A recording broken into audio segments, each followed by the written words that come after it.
로마서 제7장 7절부터 14절 말씀입니다. 본문이 조금 깁니다만 우리 같이 한 목소리로 읽겠습니다. 시작. 그런즉 우리가 무슨 말을 하리요? 율법이 죄냐? 그럴 수 없느니라. 율법으로 말미암지 않고는 내가 죄를 알지 못하였으니 곧 율법이 탐내지 말라 하지 아니하였더라면 내가 탐심을 알지 못하였으리라. 그러나 죄가 기회를 타서 계명으로 말미암아 내 속에서 온갖 탐심을 이루었나니 이는 율법이 없으면 죄가 죽은 것임이라. 전에 율법을 깨닫지 못했을 때에는 내가 살았더니 계명이 이름에 죄는 살아나고 나는 죽었도다. 생명에 이르게 할 그 계명이 내게 대하여 도리어 사망에 이르게 하는 것이 되었도다. 죄가 기회를 타서 계명으로 말미암아 나를 속이고 그것으로 나를 죽였는지라. 이로 보건대 율법은 거룩하고 계명도 거룩하고 의로우며 선하도다. 그런즉 선한 것이 내게 사망이 되었느냐? 그럴 수 없느니라. 오직 죄가 죄로 드러나기 위하여 선한 그것으로 말미암아 나를 죽게 만들었으니 이는 계명으로 말미암아 죄로 심히 죄되게 하려 함이라. 우리가 율법은 신령한 줄 알거니와 나는 육신에 속하여 죄 아래 팔렸도다. 아멘. 우리 함께 기도하겠습니다. 예수 그리스도를 통하여 하나님의 은혜를 깨닫게 하시고 하나님의 은혜의 그 사랑 안에 살게 하심을 인하여 감사합니다. 오늘도 우리는 여전히 하나님의 거룩함을 채울 수 없는 부족한 존재지만 의롭다 여겨주시고 무한하신 사랑으로 덮어주시어서 하나님의 자녀로 이렇게 이 새벽에 하나님 앞에 올라와 예배드리게 하시니 감사합니다. 이 은혜 잊어버리지 아니하고 부르신 하나님 그 사랑 감격하여 오늘도 굳건하게 성도의 길을 걷게 하여 주시옵소서. 감사드리오며 예수님의 이름으로 기도하옵나이다. 아멘.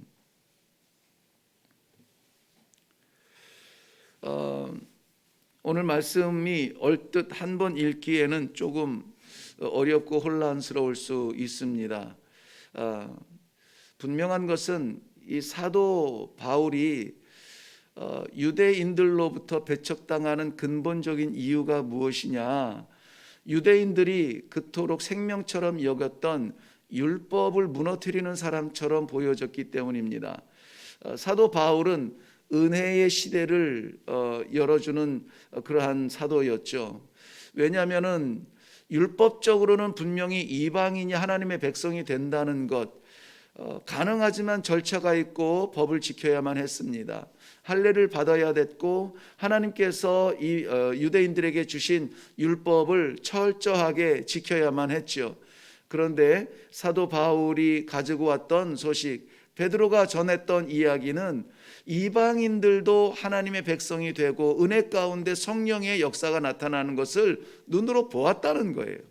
눈으로 보았다는 겁니다. 그러니 외형적인 할례를 행하지 아니할지라도 저들이 하나님의 백성 되어 세례를 베푸는 것이 어렵지 않다는 것입니다.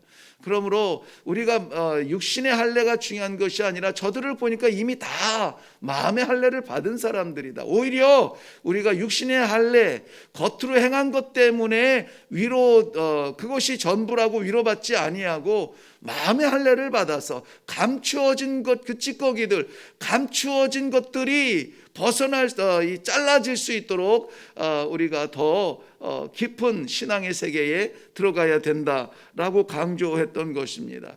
그렇다고 해서 사도 바울이 율법 무용론자냐? 그것은 아니에요. 율법이 필요 없다는 것이 아니라 예수님께서도 말씀하신 것처럼 율법을 폐하러 온 것이 아니라 완전하게 하신 예수를 바라보자는 것이죠. 하나님께서 우리들에게 하나님을 볼 수 있도록 망원경을 주셨는데 우리는 망원경만 쳐다보고 있다는 것이죠.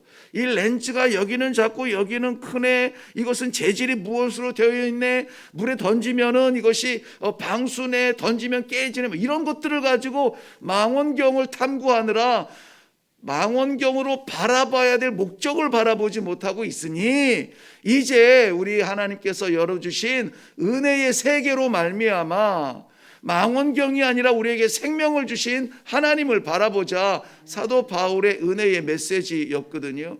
근데 그때까지 역사적으로 전통적으로 굳건하게 지켜왔던 이 유대인들, 특별히 바리새인들과 이 회당을 지키고 있던 제사장들에게는 이 청천벽력 같은 이야기였죠. 그러면은 율법이 필요 없느냐라고 하는 것입니다. 아니요, 하나님께서 율법을 주신 것은 축복입니다.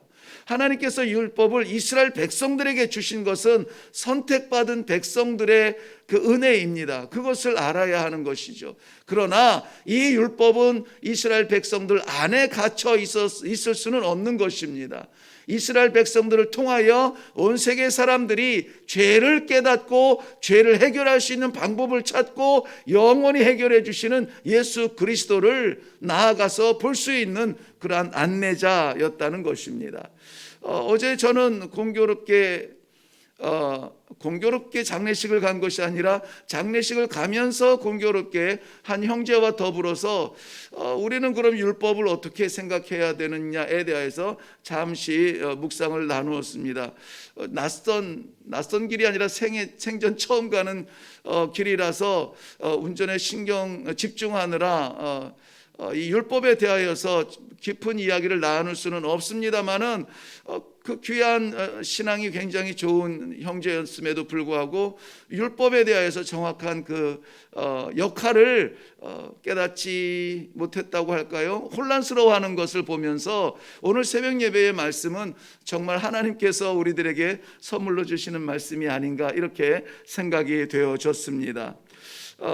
율법은 우리들에게 하나님을 깨닫게 하는, 바라보게 할 수 있는 아주 소중한 선물입니다. 율법이 없이는 오늘 본문에서도 그랬지만은 죄가 죄인 줄 몰랐다는 것이죠. 그런데 율법을 주심으로 말미암아 이것이 죄였구나, 이것을 깨닫게 하는 것입니다. 우리는 율법으로부터 자유할 수는 없습니다. 그러나 율법이 말하는 것조차 지키지 못하면서 은혜롭다, 은혜만 강조할 수 없다는 것이죠. 이것은 은혜의 사람, 구원받은 사람은 은혜의 삶을 살아야 되고 구원받은 사람의 삶을 살아야 된다라고 하는 것을 간접적으로 보여주는 그러한 말씀이기도 합니다. 율법에 대하여서 우리가 다 나누지 못할지라도 그 아웃라인 정도 우리가 받으면서 율법 앞에 우리는 어떻게 살아가야 될 것인가, 어떻게 보아야 될 것인가, 어떤 이해를 가져야 될 것인가를 잠깐 보려고 합니다. 분명한 것은 율법은 하나님께서 주신 법이라는 것입니다. 사람이 연구하여서 만들어낸 법이 아니라 하나님께서 주신 거예요. 율법을 처음 받은 것은 무엇이냐? 대표적으로 받은 것은 우리 십계명을 말씀하고 있습니다. 애굽에서 사람의 법을 따라 살다가 광야에서 자유함을 얻었습니다. 이제는 어떻게 살아야 될까? 길도 없는 광야에서 하나님께서 그의 백성들을 놓치지 아니하시고 인도하여 주시는 그 방법으로 율법을 주셨죠. 이 율법은 잊어서도 안 되고 변형되어서도 안 되는 것이었습니다. 율법은 첫째로 하나님과의 관계를 바르게, 둘째로 사람과의 관계를 바르게 하는 그러한 하나님의 선물 같은 법이었습니다. 하라, 하지 말라. 이 어린아이들에게 우리가 가장 많이 하는 것이죠. 뜨거워 손대지 마. 많이 먹어. 이거 뼈를 건강하게 하는 거야. 일찍 일어나. 그래야 착한 사람이야. 우리가 하라 하지 말라는 아이들을 양육할 때 가장 많이 하는 것입니다. 그것만 좀 지켜줬으면 좋겠는 거예요. 길을 걸을 때는 섰다가 기다렸다가 건너야 돼. 왜? 그렇지 않으면 네가 위험해. 그런데 지금은 어떻게 됩니까? 성장에서는 그것을 더 말하지 않습니다. 물론 60난 아들 출근길에 얘야 차 조심해라 그런 말하는 어머니도 있지만 그것은 법질서 속에서 이야기하는 것이 아니라 하나님의 사랑 안에 사랑의 마음으로 이야기하는 것이에요. 아들이 법을 안 지킬까 봐 두려워하는 것이 아니라 아들을 사랑하는 마음으로 하는 말씀이죠. 시편 19편 7절에 보면 이렇게 기록되었습니다.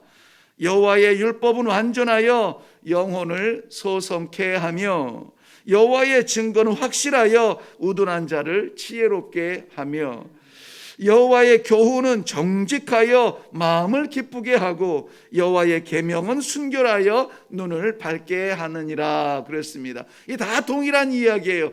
여호와께서 주신 법은 순결하여서 깨끗하여서 정직하여서 곧아서 그것으로 말미암아 볼 수 있는 것이 무엇이냐? 의를 바라볼 수 있는데 그 의는 하나님의 정의를 말하고 있습니다.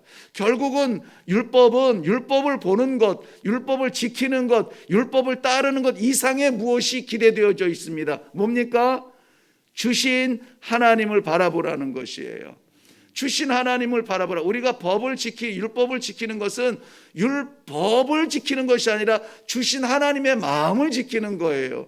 하나님께서는 그의 백성들과의 관계를 위해서 너희는 우상 이 하늘의 것이나 땅의 것이나 이 땅 아래에 있는 그 어느 것도 형상 만들지 말라. 왜? 만들면 그걸 보니까 그것으로 세워놓지 말라. 왜? 만들면 그걸 보니까. 그런데 이스라엘 백성들 어떻게 합니까? 우상들을 만들어 놓고 이것이 우리를 애굽에서 인도하여 낸 것입니다. 다른 걸 보잖아요. 그렇기 때문에 하나님께서는 율법을 정하여 주셔서 다른 것 보지 말고 누구를 봐라? 나를 봐라. 내가 너를 지었고 내가 너에게 이름을 주었고 내가 너를 사랑하고 내가 너를 인도할 것이다. 이 광활한 사막에서 어디로 갈 것이냐? 내 손 잡고 가자 이거예요. 내 손 잡고. 그러니 율법은 이 죄를 깨닫게 하고 죄인을 치게 하고 죄인을 때리는 것이 아니라 하나님께서 나와 함께 가자라고 인도하여 주시는 하나님의 귀한 선물과도 같은 말씀이라는 것입니다. 그런데 우리 인간의 마음은 부패하여서 주신 하나님을 바라보지 아니하고 율법을 지킨다 할지라도 마음을 지키지 아니하고 형식적인 절차만 지키면 다 되는 줄 알았어요. 그러니 겉모습만 나오면 다 되는 줄 알았습니다. 입으로만 부르면 다 되는 줄 알았습니다. 그런데 하나님은 나는 사람을 외형으로 취하지 아니하고 그 사람의 마음을 취한다 그랬어요. 우리 속을 바라다 보시고 내 머리가 무엇을 생각하는지가 아니라 내 심령이 무엇을 바라보는지, 우리가 예배당에 나와 앉아있는 내 육신이 아니라 하나님 아니면 안 됩니다. 하나님 아버지 내 손 잡아 주옵소서 바라보는 간절한 그 아이의 마음을 하나님께서는 받으신다는 것이에요. 그러니까 오늘 말씀에도 보면은 이 율법의 역할이 초등교사의 역할을 한다고 했습니다. 나중에 살펴보겠습니다만은 하나님의 법인데 하나님께서 이 법을 왜 주셨느냐? 율법은 죄를 깨닫게 합니다. 곁길로 가지 못하도록 안 돼, 거기 위험해 하고, 어제 우리가 운전을 하면서 이 이야기를 했는데 하다 보니까는 다리도 건너고 또 이 길도 가게 되는데요. 다리를 건너다 보니까는 그 옆에 방벽을 이렇게 쳐놓았더라고요. 방벽을 쳐놓았어요. 왜 그렇습니까? 글로 가면 위험한 거예요. 글로 가면 떨어집니다. 큰일 납니다. 방벽을 세워놓았어요. 율법의 역할이 바로 그거예요. 율법이 운전자를 살리지는 않습니다. 그러나 율법을 어기면은 죽게 되어 있어요. 그걸 뛰어넘으면은 안 돼요. 율법의 라인 안에 있다는 자체가 은혜요, 감사인 것입니다. 근데 율법만 바라보면서 가지는 못하잖아요. 우리가 목적지를 향해서 가야지. 7절, 오늘 7절 말씀에 보면 율법이 없으면은 죄가 죽은 것이라. 율법이 없으면 죄가 죽은 것이라는, 죄가 죽었다는 말은 죽으면 어떻게 됩니까? 묻어버리죠. 묻혀있죠. 그러니까 율법이 없으면 죄가 묻혀있다는 거예요. 드러나지 않는다는 거예요. 근데 율법을 주셨으므로 이게 죄였어? 라고 말하는 거예요. 우리도 하나님의 말씀이 아니면은 그저 뻔뻔하게 지을 죄들이 얼마나 많은지 모릅니다. 내가 급한데 뭐, 내가 필요한데 뭐, 내가 좋아하는데 뭐, 우리가 마음대로 저지를 죄들이 무궁무진합니다. 그런데 하나님께서 말씀을 주심으로 말미암아, 야, 너 그렇게 살면 그렇게 살 사람이 아니다. 하늘의 사람이 어떻게 땅의 법에 매여서 살 수 있느냐? 좋은 대로 취하는 것이 아니라 하나님께서 절제하게 하시고 하나님의 뜻을 받게 하여 주시는 것, 이것이 율법의 역할이라고 하는 것입니다. 하나님께서는 우리 사람의 마음에 양심이라고 하는 기본 윤리 질서를 주셨어요. 그런데 양심이 무너지면 어떻게 됩니까? 윤리가 무너집니다. 지금 이 시대에 우리 옛날 어른들도 그렇죠. 양심이 있는 거야, 없는 거야?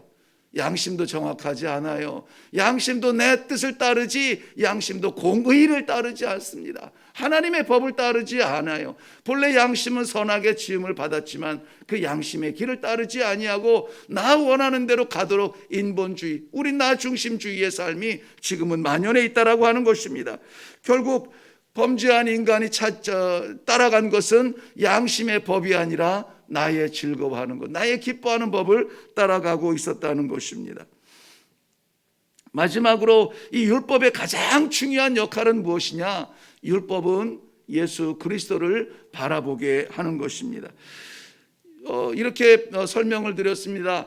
율법은 그림자와 같은 존재다. 그림자가 실체는 아니지만 그림자를 보면서 우리가 감을 잡을 수가 있겠죠. 그래서 이 그림자와 같은 존재로 하나님께서 주셔서 뭔가 오나 보다, 뭔가 다가온다라는 것을 알게 하죠.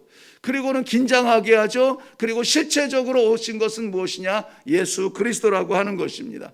율법은 우리의 죄를 깨닫게 하지만 죄를 해결한 것은 예수 그리스도의 십자가입니다. 율법은 우리로 하여금 죄 밖에 넘어설 수 없도록 우리를 지키지만 우리를 살리는 것은 바로 예수 그리스도라고 하는 사실입니다. 갈라디아서 3장 24절 말씀에는 이같이 율법은 우리를 그리스도로 인도하는 초등교사가 되어 우리로 하여금 믿음으로 말미암아 의롭다함을 얻게 하려 함이라. 이 목적이에요, 목적. 초등교사라고 하는 것을 이전 번역에서는 몽학선생이라 그랬어요. 이제 부잣집의 자녀가 태어나면은 유대인의 가장 훌륭하고도 기초적인 그 교육은 어머니의 품에서 시작이 됩니다. 어머니의 역할이 뭐냐면 아내 역할이겠죠. 남편은 가정을 세웁니다. 그 세운 가정을 만들어가는 것은 아내요 어머니의 역할이에요. 우리 조용을 할 때 이 뼈대를 세우잖아요. 뼈대를 철이나 이런 나무로 뼈대를 세울 때 사람을 만들 것인지 짐승을 만들 것인지 뼈대가 달라요. 근데 사람의 모양을 했을 때 아내는 무엇을 깨달아야 하는 지혜가 있느냐면 이 양반이 사람의 조형을 만들려고 하는구나. 그러면 거기에 사람에 맞게 이제 만들어 가게 되는 것이죠. 아이가 태어나면은 그 가문의 전통을 지키기 위하여서, 전승을 지키기 위하여서 어머니가 이 품에서 아이를 양육을 합니다. 그러다가 전문적인 지식이 필요할 나이가 되면은 종 가운데 옛날에 그 종으로 태어난 사람은 없습니다. 그저 선비라 할지라도 자녀들을 위하여서, 가족을 위하여서 빚지고 갚지 못하면은 그저 종으로 세월을 보내게 되죠. 7년 섬기면은 자유를 주게 되고, 이 땅을 맡겼으면은 50년 지나면은 돌려줘야 되고, 이런 법들을 만들었는데요. 그때에 좋은 종이 있으면은 그 가운데 이 자녀 교육을 시키는 종을 따로 구별을 하죠. 그 사람을 몽학선생이라고 해요. 그래서 주인의 정신과 이 가정과 또 이 가문을 위하여서 모든 교육들을 다 가르쳐요. 그런데 이 아이가 어느 정도 성장을 하여서 판단할 수 있을 때가 되면은 이러한 가정교사가 필요가 없을 때가 옵니다. 그럴 때는 역할을 다 하게 되죠. 이제는 나와 아버지와 대면할 수 있는 그러한 성숙함이 일어나게 돼요. 초등교사는 그러한 역할을 합니다. 그러니 필요 없다라고 말할 수가 없어요. 안내해주고 가르쳐주고 깨닫게 해주고 전승이 무엇인지 전통이 무엇인지를 인도해주는 좋은 교사입니다. 그러나 그것이 아들 되게 하는 것은 아니에요. 아들 되게 하는 것은 누굽니까? 아버지예요.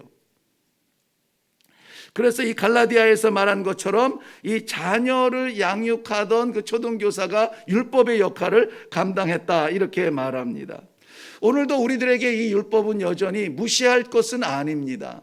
하나님께서 주신 것에 대한 감사와 감격으로 바라보아야 될 은혜의 선물이지, 이제는 율법은 끝났어, 이제는 은혜 시대에 하니까 함으로 인하여서 율법 무용론자처럼 생각해서는 안 돼요. 율법을 주신 하나님을 바라보며 감사하고, 여전히 우리는 그 기초적인 율법조차 지키지 못하는 연약함을 가지고 있다는 것이죠.